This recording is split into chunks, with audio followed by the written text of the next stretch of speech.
आज हमारे ओपीडी में मोर देन 50% मैं कहूँगी कि जो पेशेंट्स आते हैं, और ये हर आयु वर्ग को ये प्रभावित कर रहा है। इसको हम लोग बोलते हैं कंप्यूटर विजन सिंड्रोम, डॉक्टर्स ने इसको एक नाम दिया है। इसमें क्लस्टर ऑफ सिम्टम्स के साथ मरीज आता है, और जैसा मैंने बोला ये हर एज ग्रुप को अफेक्ट करता है। और जो सिम्टम्स हैं उसमें जो बहुत महत्वपूर्ण लक्षण हैं वो मरीज बताते हैं। शाम होते होते दिन भर काम करने के बाद एक अजीब सी थकान का महसूस होना, आंखें भारी लगना, आंखों का जो पलक है वो ऐसा लगना कि जैसे बंद होने की इच्छा होने लगना शाम होते होते, आंखों में हमेशा कुछ गड़ने जैसा, कुछ चुभने जैसा, आंखों में एक किस्म की लाली बनी रहना, रेडनेस रहना आंखों में। और इसके अलावा है बहुत तनाव फील होना आंखों में, आई स्ट्रेन जिसको हम लोग बोलते हैं। तो जब एग्जामिन करते हैं हम तो उसमें कई बार एक तो excessive use of digital devices, चाहे वो लैपटॉप हो, कंप्यूटर हो, टैब हो या आईपैड्स हैं, मोबाइल है, इन सब के इस्तेमाल की वजह से आँखों में ड्राइनेस एक बहुत इम्पॉर्टेंट रीज़न है जिसकी वजह से ये सारे सिम्टम्स या लक्षण अब लोगों की आँखों में आ रहे हैं। अब ड्राइनेस क्यों होता है इन डिवाइसेस को इस्तेमाल करने की, इसके पीछे बड़ा साइंटिफिक रीजनिंग है जो काफ़ी रिसर्च के बाद लोगों ने डिस्कवर किया, और हमारी जो जनता है उसको बताया गया है ये सब। जब हम किसी भी ऐसे डिवाइस पे काम करते हैं तो एक जनरल टेंडेंसी होती है कि हमारी ब्लिंकिंग फ्रीक्वेंसी यानी पलक झपकाने की जो फ्रीक्वेंसी है वो बहुत कम हो जाती है। We acquire a staring gaze, हम ऐसे आंखें बिल्कुल बड़ी खोल कर हम उस पर लगातार काम करते हैं और पलक झपकाना ही भूल जाते हैं, जो बहुत कॉमन है क्योंकि इंसान जब इन डिवाइसेस पे काम कर रहा होता है तो बड़ा फोकस्ड, कॉन्सेंट्रेटेड होकर काम कर रहा होता है। और ब्लिंकिंग एक बहुत ही इंपॉर्टेंट फिजियोलॉजिकल फिनोमिनन है। हर ब्लिंक के साथ आँख के सतह पर एक फ्रेश टीयर फिल्म आता है, और ब्लिंकिंग कम होने की वजह से टीयर फिल्म डिस्टर्ब हो रहा है, और टीयर फिल्म डिस्टर्ब होना एक बहुत इंपॉर्टेंट कारण है आँखों में ड्राइनेस आने का। अब जब टीयर फिल्म हमारा डिसरप्ट हम कर देते हैं तो उसकी वजह से फिर आंखों में एलर्जी भी एक बहुत कॉमन प्रॉब्लम है जो आजकल दिख रही है। हालांकि एलर्जी तो मैं कहूँगी इसके और भी अन्य कारण हैं एलर्जी और ड्राइनेस के, जिसमें कि एक बहुत इंपॉर्टेंट रोल है ग्लोबल वार्मिंग एंड पोल्यूशन का। ये भी एक बड़ा अहम मुद्दा है जो हमारी आँखों को बहुत बुरी तरह से अफेक्ट कर रहा है। प्लस साथ में छोटी छोटी 2-3 चीज़ें और मैं इसमें जोड़ना चाहूँगी, वो है एयर कंडीशनर्स का इस्तेमाल। आजकल क्लोज चेंबर में बैठ के लोग काम करते हैं, डायरेक्ट एयर कंडीशनर की हवा आंखों पे लगती है। ये भी एक बहुत इंपॉर्टेंट कारण है कि आजकल लोगों में ड्राइनेस और एलर्जी बहुत कॉमनली देखने को मिल रही है, और वो भी सारे एज ग्रुप में हम ये प्रॉब्लम देखते हैं।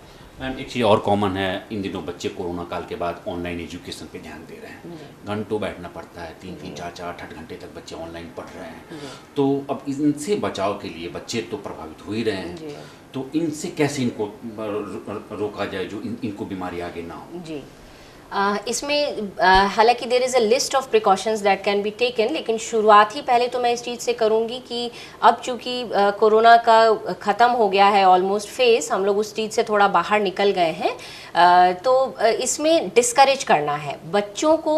ख़ास तौर पे उनके गार्जियन और उनके स्कूल की अब जिम्मेदारी है कि ऑनलाइन चीज़ों से बच्चों को बिल्कुल अब फ्री करें, और फिज़िकल चीज़ों पर, फिज़िकल क्लासेस पर अब ध्यान दें, और बिल्कुल बच्चों को ये डिस्करेज करें कि अब मोबाइल या टैबलेट या वीडियोस, ऐसी वीडियो गेम्स, इन सब चीज़ों से अब उनको दूर होना है, क्योंकि prevention is the best step that we can take as far as computer vision syndrome is concerned. अब 2-3 छोटी बातें हैं जो हम अपने रूटीन लाइफ में हम शामिल करें। सबसे पहले तो ये है कि जो भी चीज़ हम इस्तेमाल करते हैं, चाहे वो मोबाइल हो या लैपटॉप हो, कंप्यूटर हो, कुछ भी, उसकी रोशनी बस उतनी रखें, जो इल्यूमिनेशन है उसका, लाइट बहुत ब्राइट ना रखें, उसका इल्यूमिनेशन थोड़ा ऑन द लोअर साइड रखें, बस इतना कि वो आपकी आंखों को कोई एक्स्ट्रा नुकसान ना पहुंचाए। दूसरा, अगर आप कंप्यूटर इस्तेमाल करते हैं तो जो कंप्यूटर की जो हाइट है वो अपनी आंखों से थोड़ी लोअर पोजीशनिंग उसकी होनी चाहिए, ताकि जब आप उस पर काम करें तो आपकी आंखें हल्की सी बंद, मतलब जो पलकें हैं वो थोड़ी नीची हों। बहुत वाइड ओपन आइज़ के साथ आपको ऐसे कंप्यूटर पे काम नहीं करना है। This increases the intensity of dryness of the eyes. इसके अलावा जैसे अभी मैंने जिक्र किया कि एयर कंडीशनर्स का जो ड्राफ्ट ऑफ विंड होता है वो कोशिश करना है कि वो डायरेक्ट आंखों पर ना पड़े। ग्लासेस यूज़ करना बहुत इंपॉर्टेंट है, जिसको हम कंप्यूटर ग्लासेस बोलते हैं। तो ये जो कंप्यूटर ग्लासेस होते हैं उसमें एंटी रिफ्लेक्टिव कोटिंग आती है आजकल, जो इन डिवाइसेस पे काम करने के लिए प्रोटेक्टिव होता है। और ये हर एज ग्रुप, छोटे बच्चे भी अगर हैं, उनका अगर कंप्यूटर टाइम ज़्यादा है तो गार्जियन को चाहिए कि वो अपने बच्चों को भी एंटी रिफ्लेक्टिव कोटिंग वाली ग्लासेस दें। और इसके अलावा जो भी और इस तरह के प्रोफेशनल्स हैं, चाहे वो बैंकर्स हों, लॉयर्स हों, जिनका बहुत ज़्यादा समय कंप्यूटर के सामने बीतता है, वो सारे लोग एक computer glass with anti reflective coating इस्तेमाल करें। And the most important thing is कि ये जो हम कहीं से भी दवा, कहीं से भी दुकान से खरीद कर जो हम गुलाब जल डालने की एक प्रवृत्ति लोगों ने बहुत आम है लोगों में, इसको डॉक्टर्स बिल्कुल डिस्करेज करते हैं, because we are not sure about the ingredients that have been used और वेदर वो मेडिकली एंड साइंटिफिकली वो हाइजीनिक एंड सूटेबल है कि नहीं आँखों के लिए। तो इस हैबिट को छोड़ना चाहिए।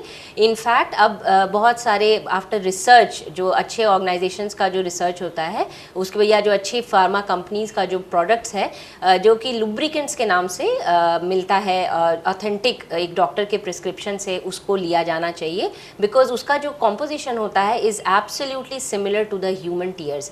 ह्यूमन मानव के आँखों का जो आंसू है बिल्कुल उसी के कॉम्पोजिशन का ये लुब्रिकेंट होता है। And it is very healthy for the eyes और आँखों की ड्राइनेस को प्रिवेंट करने में बहुत कारगर साबित हो रहा है।